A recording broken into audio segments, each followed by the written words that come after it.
All right, well, here we are in chapter 3 of First Nephi of the Book of Mormon. So this is one of the popular early stories in the Book of Mormon we hear when now they've established a camp. They've gone several days out of the area, which several days of walking for Lehi and his family is probably a lot further than several days of us walking and traveling. So they've made some good distance. So now they're heading. He's going to have his sons go back to Jerusalem for some things that they need to do. And we're going to talk about this. Why did they have to go back? Why didn't they deal with this ahead of time? So let's talk about this. Verse 1. And it came to pass that I, Nephi, returned from speaking with the Lord to the tent of my father. So he's going back to talk to he's prayed, he's talked with God. Remember in the last chapter, they had that conversation. He's going back to now talk to his dad. Verse 2, and it came to pass that he spake unto me, so this is Lehi speaking to Nephi, saying, Behold, I have dreamed a dream, in the which the Lord hath commanded me, that thou and thy brethren shall return to Jerusalem. So now there's a new revelation that Lehi's getting, that you guys need to go back to Jerusalem. Not the whole family, just the 4 sons are going back. He says, verse 3 here, For behold, Laban hath the record of the Jews, and also a genealogy of my forefathers, and they are engraven upon the plates of brass. These are key things we're going to learn about, okay? Now, the interesting thing here, let's think about this, okay? We know geographically that they're near the Red Sea, somewhere along the shore of the Red Sea, possibly still just within Babylonian empire boundaries area, near a wadi, a wash of water coming out of the upper areas down into the Red Sea. The distance from Jerusalem to the Red Sea is about 180 miles. It's a hot, barren country infested by marauders and others. Lehi and his family traveled 3 days' journey beyond this point. This meant at least a 12 to 14 day trip one way. So think about that, okay? 12 to 14 day trip that they've made to get down here. They got down to that area by the Red Sea and then came down 3 days. So they're out there a ways, 12 to 14 days. Okay, think about this when we look at verse 7. We're coming up to that. Wherefore the Lord hath commanded me that thou and thy brothers should go unto the house of Laban and seek the records and bring them down hither into the wilderness. That's their command. Go back, get these records from Laban, and bring them down. So verse 5, And now behold, thy brothers murmur, saying, It is a hard thing which I have required of them. But behold, I have not required it of them, but it is a commandment of the Lord. Therefore go, my son, and thou shalt be favored of the Lord, because thou hast not murmured. Verse 7, this is the key one. And it came to pass that I, Nephi, said unto my father, I will go and do the things which the Lord hath commanded. For I know that the Lord giveth no commandments unto the children of men, save he shall prepare a way for them, that they may accomplish the thing which he commandeth them. That's it. That's probably one of the most often quoted scriptures out of the Book of Mormon, is that verse 7. It's a great one. A lot of times gets used a lot. This is really an important thing to think about. So again, this is not a small journey that they've got to take back, which means they have to travel back to Jerusalem in that journey, get the stuff, and then come back. So it's a round trip. So they have to do it twice, basically, in what's going on. So there's a lot going on here. Now let's talk about this, okay? The plates of brass, okay? The Book of Mormon says that the Bible, so the plates of brass are the scriptures of the time, which is Old Testament. So they have everything like Isaiah and all those up to about Jeremiah. Maybe Jeremiah's words are on it. Maybe Jeremiah's words are more parchments next to it. We don't know. They're called the plates of brass. Like the Bible always uses brass for we call it bronze, which is an amalgam of metals. Okay, but it's a word that's become current only since its translation. So brass isn't necessarily it's bronze is kind of what it was. It's a mix of different metals. But his genealogy of his forefathers and the record of the Jews, so scriptures, the teachings of the prophets, and the genealogical information for Lehi and his family are on those plates. And that's what they need to get them for. Now, for verse 7 here, Ezra Taft Benson put it most poignantly when he said, when obedience ceases to be an irritant and becomes our quest, in that moment God will endow us with power. That's exactly what Nephi did in verse 7, is he showed obedience is a quest. It is something to be achieved, not something to be begrudgingly done. There's a big difference in attitude around obedience from Laman and Lemuel and Nephi. Laman and Lemuel are begrudging about obeying God's commands because it's not what they want to do. They're doing it because there's an obligation, there's a duty, there's a fear of retribution. They're doing it for wrong reasons. When do we keep the commandments of God for the wrong reasons? Maybe we need to change that. Do we hate being obedient to the commandments of God? Do we not look forward to keeping those commandments? Or do we follow Nephi's advice here and we seek obedience as if it's a thing to attain, something that is good and wholesome and we want to accomplish? Is your attitude around keeping the commandments going, oh, I really don't want to keep the commandments today? Or is your attitude going, this is an opportunity for me to follow God? That's a different attitude and perspective, and that's what we need to be thinking about in our life. Do we look forward to finding reasons to keep the commandments of God, or do we look for reasons to get around the commandments of God? In today's world, the easiest way to look at that from a modern perspective is how we treat temple garments. Do we look for reasons to take them off, or do we look for reasons to keep them on? What is our attitude and perspective? That is what this chapter is all about. All right, so let's continue on though. Verse 8, and it came to pass that when my father had heard these words, he was exceedingly glad, for he knew that I had been blessed of the Lord. And I, Nephi, and my brethren took our journey in the wilderness with our tents to go up to the land of Jerusalem. And it came to pass that when we had gone up to the land of Jerusalem, I and my brethren did consult one with another. So now they're back in Jerusalem. They're probably like, oh, this is so nice to be among familiar areas. Oh, we got the city life. We've got more food and abundance and our house and all of our amenities. So now they're going, okay, how are we going to get this stuff from Laban? Now we've got to counsel together. How are we going to get this stuff from Laban? So verse 11, and we cast lots. So they decided, you know what, we're going to draw straws. Whoever draws the short straw has to go get them from Laban. Who of us should go into the house of Laban? And it came to pass that the lot fell upon Laman, the oldest. And Laman went into the house of Laban, and he talked with him as he sat in his house. Now Laban, you might be thinking, okay, who's this Laban guy? And why does he have these plates? Laban was most likely a local ruler in Jerusalem.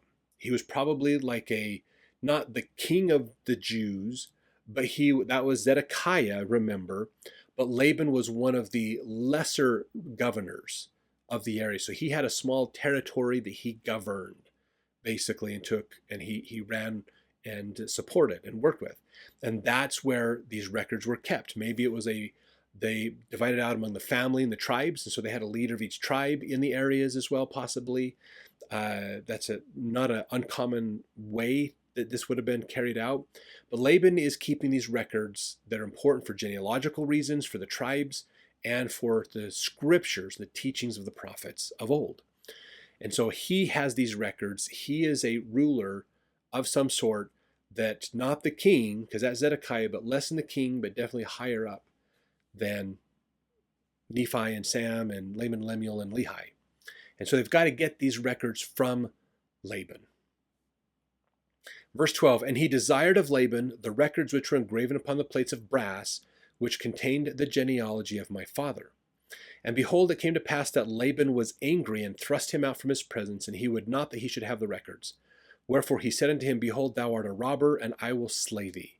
So Laban comes up with an excuse to kick Laman out. Why? Why does not Laban want to give up these plates of brass? Maybe there is a significance for him. We know that he is of that same tribe, so it's his genealogy as well. Maybe there's more wealth in other ideas and concepts around this. Maybe they're trying to keep some of these ancient writings away from the people. We don't know. We're not sure. We don't know the reason why Laban's being so stubborn about giving these out. But there's obviously a valid reason he wants to keep them in his possession. And most likely it has something to do with status and wealth and power for him. Most likely. Verse 14, but Laman fled out of his presence and told the things which Laban had done unto us, and we began to be exceedingly sorrowful. And my brethren were about to return unto my father in the wilderness. So they're like, well, we tried. It didn't work. So now they're depressed. Now they're struggling. So they're kind of down a notch in their faith. Verse 15, but behold, I said unto them that as the Lord liveth and as we live. So this is important to think about, okay? Is Nephi's going to try to expand this picture out and bring in more concepts and ideas for them to think about this. Instead of get so narrow-minded, he's trying to expand the thinking here. When he says, as the Lord liveth and as we live, this is like the oath. We're swearing against something, swearing against my life and now swearing against God's life. We will not go down unto our Father in the wilderness until we have accomplished the thing which the Lord hath commanded us. He's throwing the gauntlet down. He's like, nope, we're making a commitment and we're not breaking it. Basically, this is an oath. This is not, we're going to go this way. So verse 16, wherefore let us be faithful in keeping the commandments of the Lord.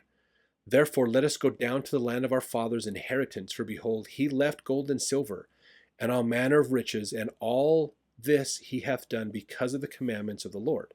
So now we start to hear this idea that God maybe even told Lehi, don't bring your wealth with you. And Lehi's like, okay, guess we're not coming back. We're out of here. So now Nephi's going, look, all of our dad's wealth is at our house because God told him to not take it. Maybe this is why, so that we can bribe Laban with it to get these plates. Verse 17, for he knew that Jerusalem must be destroyed because of the wickedness of the people. For behold, they have rejected the words of the prophets. Wherefore, if my father should dwell in the land after he hath been commanded to flee out of the land, behold, he would also perish. Wherefore it must needs be that he flee out of the land. And behold, it is wisdom in God that we should obtain these records, that we may preserve unto our children the language of our fathers. So Nephi is now explaining, here's why I think these records are important for us to keep. Preserve our language. We have the written language. We can teach our children how to read and write in our language because we have a book that is in our language.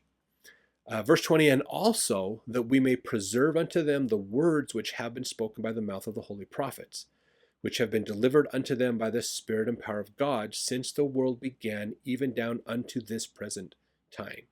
So this is Old Testament. This is from Genesis and Exodus and Leviticus and Numbers and Deuteronomy and Judges and Kings and Chronicles, all those, and Isaiah and Isaiah's contemporaries as well. Maybe Jeremiah is in there. Jeremiah is still alive and still teaching, so maybe not all of Jeremiah's words, but maybe they have parchments that have Jeremiah's words on them that they've kept themselves. That would be in addition to these plates of an official record.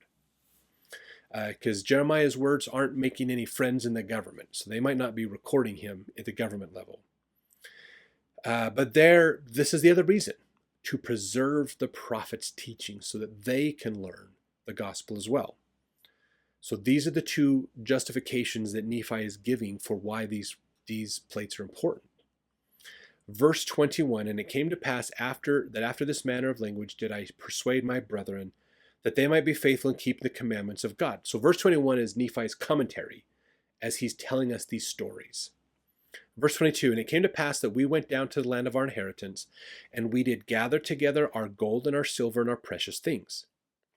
And after we gathered these things together, we went up again to the house of Laban. And it came to pass that we went in unto Laban and desired him that he would give unto us the records which were engraven upon the plates of brass, for which we would give unto him our gold and our silver and all our precious things. And it came to pass that when Laban saw our property, and that it was exceedingly great, he did lust after it, insomuch that he thrust us out and sent his servants to slay us. that he might obtain our property.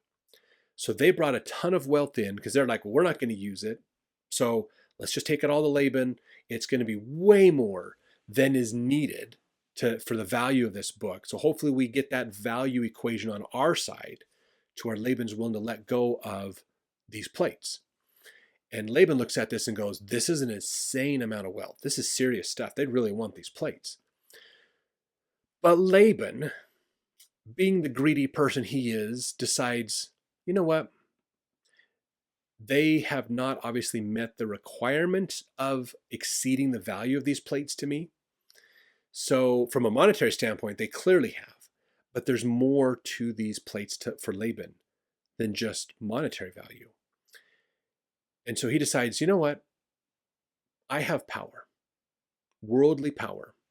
I am going to keep the plates. I am going to keep their wealth by sending my guards to kill them. Because if they die, no one is here to collect or complain that I've kept their wealth.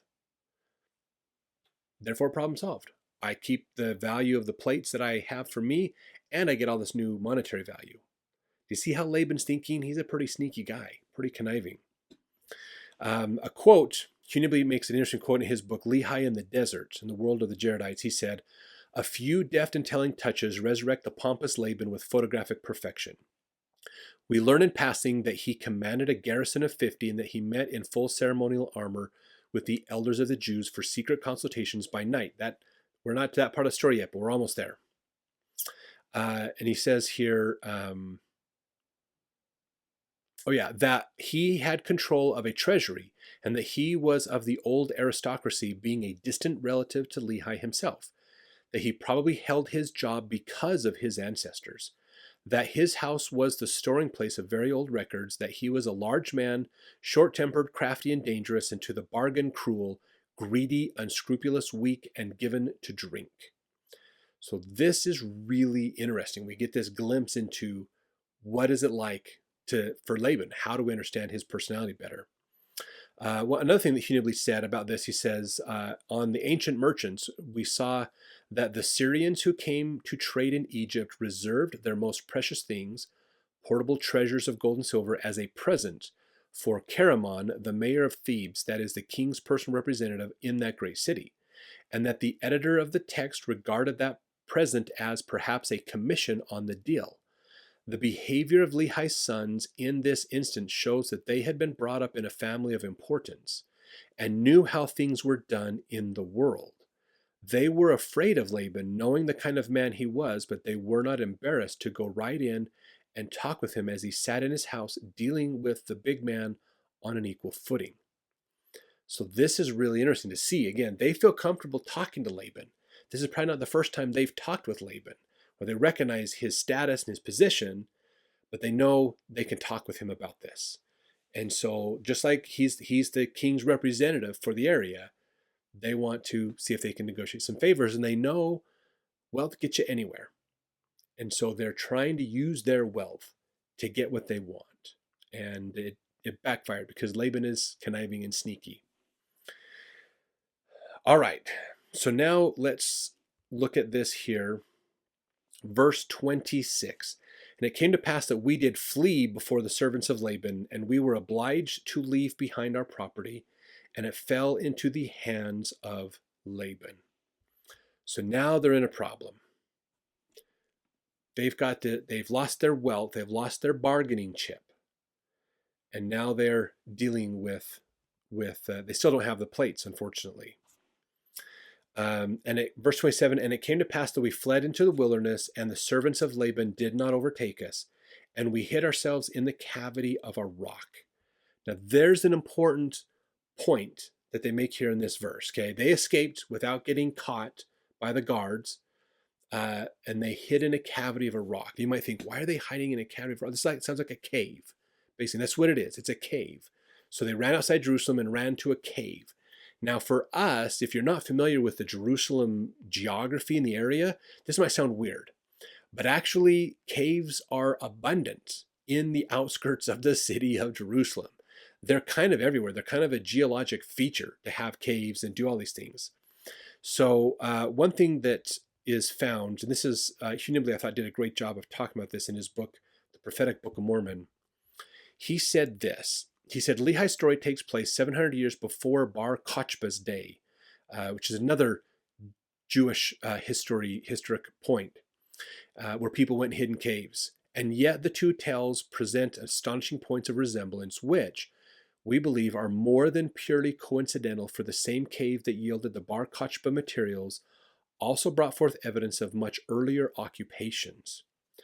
The diggers working under Bar Adon in a neighboring cave in the Nahal Mishnar discovered a treasure of 429 metal objects, some of them quite beautiful, and as the things were brought to light, the workers spontaneously burst into a very well-known Hebrew song of the temple, for the beautiful bronze objects strongly suggested temple vessels to their minds.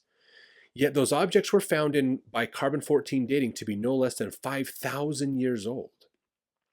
The most plausible explanation of how they got to the cave is that people fleeing from the advances of the first kings of Egypt into Palestine brought and hid them there.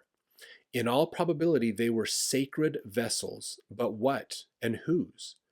Even without an inkling of the answer, it is clear that the practice of people fleeing to these caves with their sacred and profane treasure is far older than Lehi's day. The same caves also yielded objects from the Iron Age of the 8th and 7th centuries BC. That is, from Lehi's own time, making it quite clear, according to Yadin, that these remote caves served as places of refuge for people who were forced by circumstances to flee the rulers of the land. Among new Dead Sea Scrolls, this is like back in the 1960s when Hugh Nibley wrote all this. In the 70s, he says, among the new Dead Sea Scrolls, we may number those found in 1966, not at Qumran, but in the all but inaccessible caves that line the precipitous walls of the Nahal Never, or as we would say, the Heber Valley. Instead of a deep valley, it is a deep gorge, like Rock Canyon. It is the next canyon just south of the En-Gedi, where the people bathe in the Dead Sea today. In those caves, Jews fleeing from the Romans in the time of Bar Kochba holed up with their families and their most precious portable possessions. A cave in the side of a cliff that can be approached only by one man at a time is easy to defend. And the Romans did not bother to attack them there, but simply set up camps on the flat mesas on either side of the canyon, from which they could look right down into the caves and make sure that no one escaped. Thus trapped, the poor Jews perished miserably in their hideouts. Refusing to surrender, they left behind not only all manner of artifacts, kitchenware, clothing, baskets in excellent condition, shoes, and so on, but a priceless harvest of their personal papers and books. These throw a great deal of light on practices described in the Book of Mormon. For what these people were doing in fleeing from the farms and cities of Judea, as digging in these very caves has shown, was exactly what had been done at other times when the land was overrun by foreign armies. The evidence goes clear back to mysterious bronze vessels hidden there about 3000 BC, supposedly by people fleeing from the armies of the first king of Egypt. And so that's what he's talking about on this idea, that this is a common thing. We sometimes are first introduced into this when we read the Book of Mormon, that they went and hid in caves. And to some people it sounds weird, but actually that was common. Like, caves are everywhere in that area, and you can go find them. And there's lots of archaeological digs in some of these caves. There's one cave that was found that had, like, people they had a carrier pigeon business. They kept all their pigeons in this cave, and so they could pull them out and use them and things. It was really interesting. So this is not an uncommon thing for them to do, basically. So now, of course, they're hiding in these caves. They're out, and they've lost all their stuff.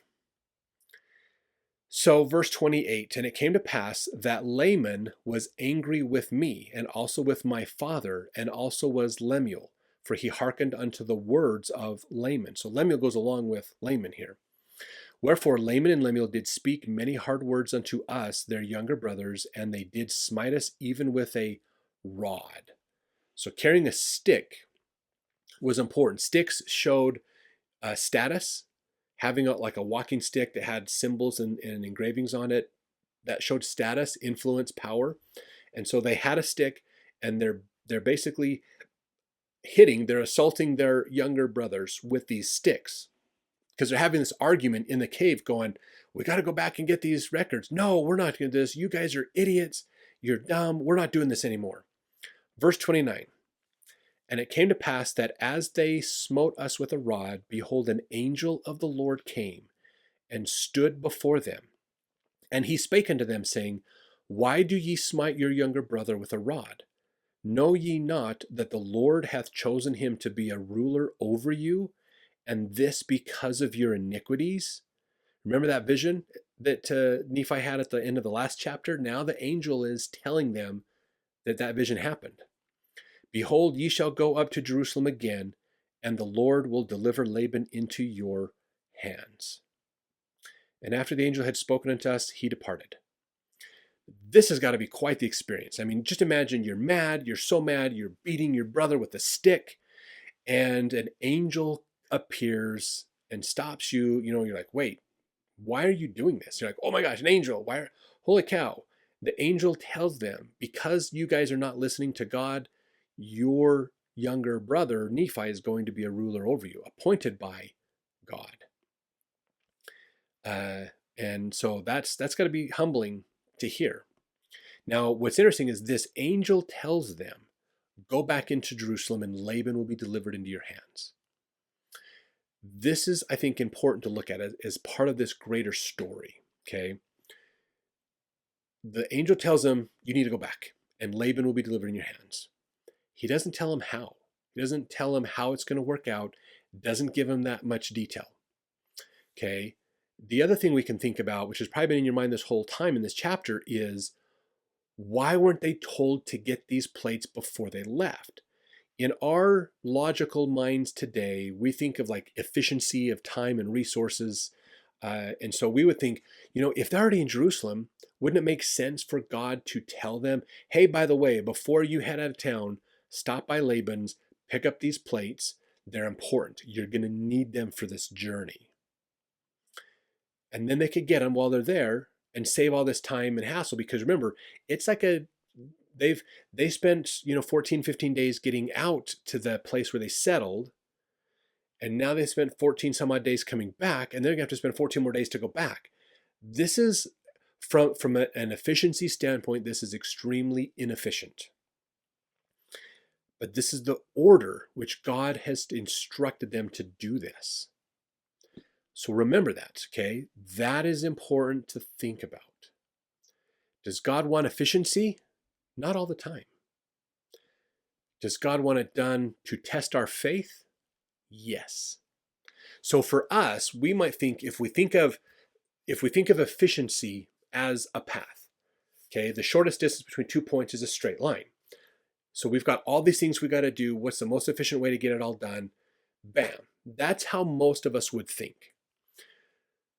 But if we change this and think the path isn't efficiency, the path is get from where we're at to God, that's our path, then this is our path as we journey will look like this as we move from where we're at to God, basically, because God is using these side routes, these little side quests, to build our faith. The main quest is still faith building, but now he's going to really refine and tweak and improve our faith in different ways through all these little side quests.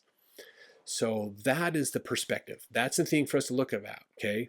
God doesn't always want efficiency if it clashes with our ability to build our faith. So always remember that, okay?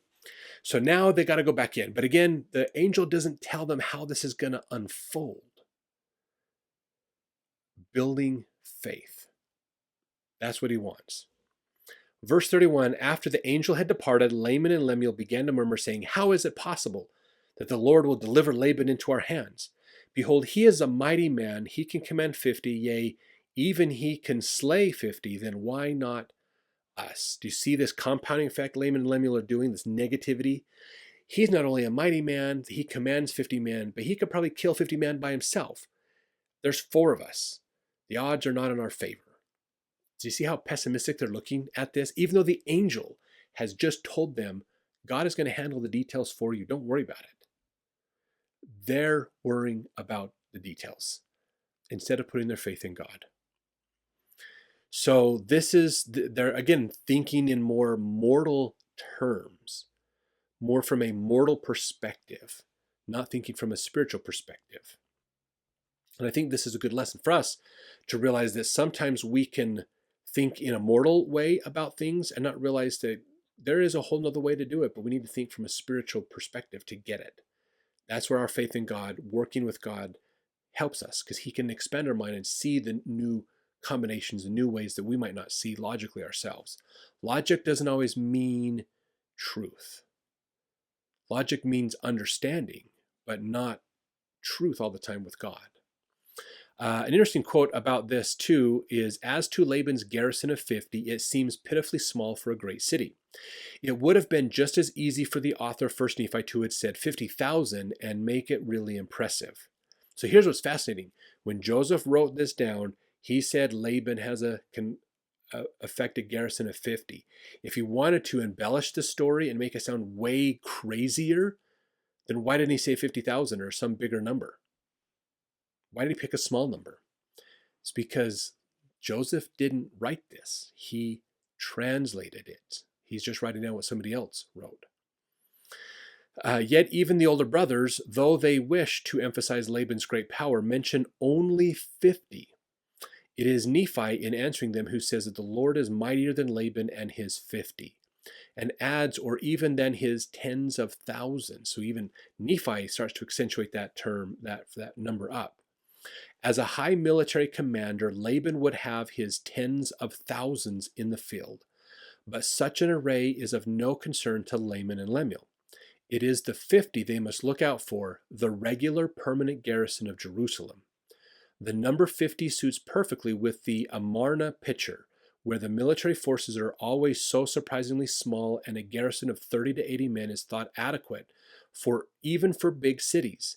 It is strikingly vindicated in a letter of Nebuchadnezzar, Lehi's contemporary, wherein the great king orders, this is a quote from a document from Nebuchadnezzar, as to the 50s who were under your command, those gone to the rear or fugitives return to their ranks. Now, commenting on this, Offord says, in these days it is interesting to note the indication here that in the Babylonian army a platoon contained 50 men. Also, we might add that it was called a 50, hence Laban with his 50. Of course, companies of 50 are mentioned in the Bible, along with tens and hundreds, etc., but not as garrisons of great cities, and not as the standard military unit of this time. Laban, like Hoshea of Lachish, had a single company of soldiers under him as the permanent garrison, and like Jaush, his possible successor, worked in close cooperation with the authorities in Jerusalem. That's Hugh Nibley's book, An Approach to the Book of Mormon. So this idea of 50 is again, common ideas for this time period. None of this is known by Joseph Smith's time. So if you think about this as like, did Joseph really write this out? Did he make this story up? If he made this story up, he astoundingly understood ancient Jewish cultures and ideas that nobody knew at the time and wouldn't understand for a very long time after that. How in the world, I mean, it's one thing to get one historical fact right out of a book this big, but to get this many right by the third chapter is astounding at how accurate the Book of Mormon is to the historical records. That is so amazing to see. So hopefully you kind of see that theme too as we're going through this. That this Book of Mormon isn't that unique of a book in the sense that it follows the common history of the time it's written for, which was not known at the time of Joseph Smith. At least in the context we have that we understand today, most of it was long after Joseph had died before we figured out these types of concepts and ideas were there that are also in the Book of Mormon. So the Book of Mormon contained all this before the average scientist in America knew it. That's pretty amazing. To me, that adds credibility to Joseph Smith not writing this down, but translating an ancient record that originates from this time. That's pretty cool. Let's jump over to the next chapter as we continue the Book of Mormon.